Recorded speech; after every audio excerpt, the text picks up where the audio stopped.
That's a fine bit of work back there. Truth told, I'm surprised you made it out of there in one piece. You and the dam. I'm impressed to say the least, and that's no easy thing. You've secured NCR's future. The administration sends its thanks for what it's worth.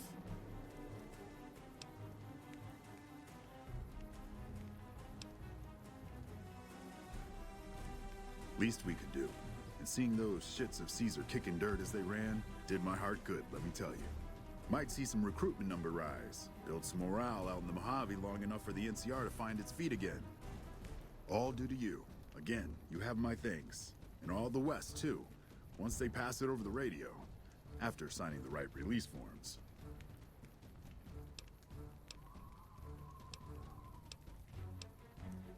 We clean up, take prisoners, watch the east for any more trouble from the Legion. Though I think they're still running, according to our scouts. After that, we'll see what happens when the dust settles and how the Mojave looks now without Caesar coming for its throat. Something tells me we better enjoy this breather while we can. And if that means Vegas, then you and the troops have earned it.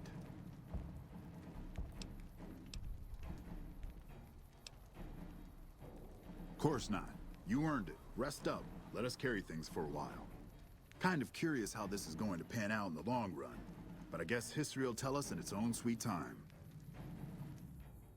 And so the courier who had cheated death in the cemetery outside Good Springs cheated death once again, and the Mojave wasteland was forever changed. The new California Republic celebrated its second victory at Hoover Dam, establishing definitive control over the entire Mojave wasteland. Soon after, they negotiated terms to annex the Strip, Freeside, and many surrounding communities. The Mojave wasteland, at long last, had entirely fallen under the NCR's banner. The courier, fair and even-handed in his dealings throughout the wasteland, was honored by the NCR for his support of the military at Hoover Dam. He was presented with the Golden Branch, the highest civilian decoration given by the Republic. Tabitha and Rhonda went east, through Caesar's land. Occasionally, tales of their exploits found their way back west, though few believed them. Eventually, the stories concerning the duo were collected and published, and proved to be quite popular with children. Invigorated by his travels with the courier, Raul once more took up his guns in memory of his lost Rafaela. Soon after, the Mojave was filled with tales of the ghost vaquero who hunts down those who prey on the weak. With the help of the gunrunners, the Boomers developed a healthy trading relationship with the NCR.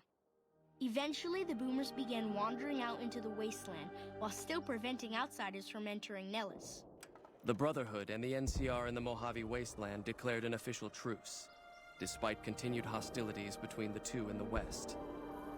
As per their agreement, the NCR handed over all suits of salvaged power armor, and in return, the Brotherhood helped patrol I-15 and Highway 95. The peace with NCR served to ease Veronica's worries about the Brotherhood's immediate future. Still, a distance had arisen between her and her fellow members that would never be bridged. She began secluding herself in crumbling libraries of the old world, learning of promising technologies she knew the Brotherhood would never adopt. Their leaders destroyed by the courier, the fiends scattered throughout the wasteland. Without the organization of Motor Runner, Cook, Violet, and Driver Nephi, they were easy prey. After the NCR's victory at the dam, in part thanks to follower medical support, NCR allowed the followers to care for refugees as they see fit. Old Mormon Fort expanded its services and was able to aid more people, becoming a refuge for the less fortunate citizens of New Vegas.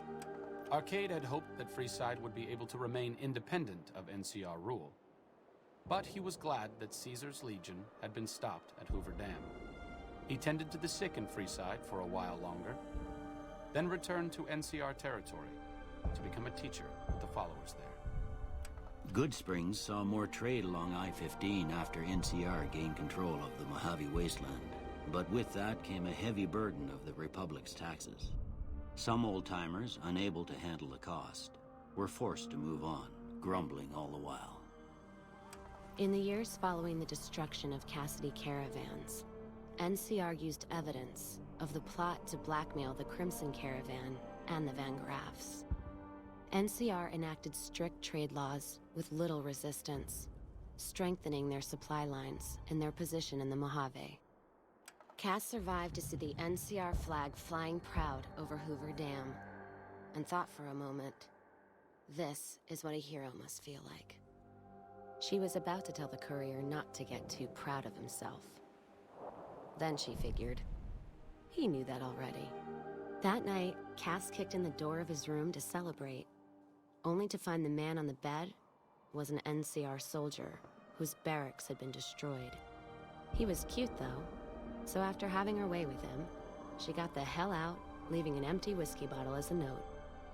As she walked along the dam in the night, she felt drunk, content, and happy to be alive. Which to her was the whole point of it all. During the Battle of Hoover Dam, the Great Khans quickly evacuated Red Rock Canyon and headed north and east into the plains of Wyoming. There, they reconnected with the followers of the Apocalypse and rebuilt their strength. Bolstered by ancient knowledge of governance, economics, and transportation, they carved a mighty empire out of the ruins of the Northwest. Thanks to the courier and Lily, a cure for the Nightkin's schizophrenia was found shortly after Dr. Henry's experiment concluded. Nightkin and other super mutants in the wasteland flocked to Jacobstown, and the town became known as a haven where a mutant could find peace. Lily continued to take her medicine at half doses, and although she remembered her grandchildren, her mind remained muddled and confused. Eventually, she parted ways with the courier and traveled west, seeking the remnants of her past. After the NCR victory at Hoover Dam, the temporary truce between them and the Kings blossomed into a full-scale relief effort for the people. While the NCR made repeated entreaties that Freeside join the Republic, the Kings steadfastly maintained their independence. After Ray's brain was transplanted into Rex's cybernetic body, it took Rex some time to adjust to the old scrapyard dog's memories. Eventually, Rex's mind settled peacefully, melding his own memories with that of long travels with Old Lady Gibson. Shaped up by the courier's advice, the Misfits distinguished themselves during the Legion's attack on Camp Golf. Mags was finally promoted to sergeant, and the rest of the Misfits received an official commendation. They continued to serve with distinction for many years. Though Novak was a low-priority target for the Legion, many of Novak's citizens died in its defense. In the weeks that followed, several bright followers returned to Novak to help restore its defenses, allowing it to remain independent of NCR. Looking for a place where he could be of some use, Boone found himself re-enlisting with his old unit. Though his regrets remained in his thoughts, they coalesced into a purpose, and Boone embraced it. He spent his leave time hunting down slavers in the desert, his first recon beret the last thing they never saw. After Hoover Dam, the leaderless powder gangers at the correctional facility vanished into the wastes, leaving the prison empty. The correctional facility became another abandoned ruin in the wasteland, its carcass occasionally picked over by enterprising prospectors. After the Vault 19 powder gang surrendered to the NCR, they were reincorporated into the correctional system. The NCR did increase their sentences, and they aren't about to take off time for good behavior. Prim Slim proves to be an able-minded, if not able-bodied, sheriff for Prim.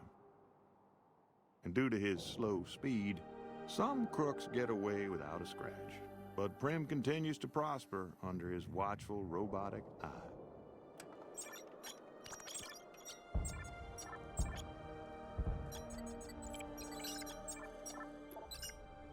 Defying Chief Hanlon's worst fears, NCR's Rangers persevered and distinguished themselves during the Second Battle of Hoover Dam. The Rangers, along with NCR's many troopers, shared the glory of victory. Hanlon wisely stayed out of the spotlight, crediting General Oliver's leadership for NCR's success. After a brief fanfare, Hanlon stepped down as chief and returned to the peace and quiet of his ranch outside of Redding. After their bold arrival at Hoover Dam, the remnants disappeared as quickly as they came. Legends of their power spread throughout the Southwest, a reminder of why people once feared the sight of vertibirds in the sky. And so the Courier's Road came to an end, for now. In the new world of the Mojave Wasteland, fighting continued, blood was spilled, and many lived and died just as they had in the old world. Because war never changes.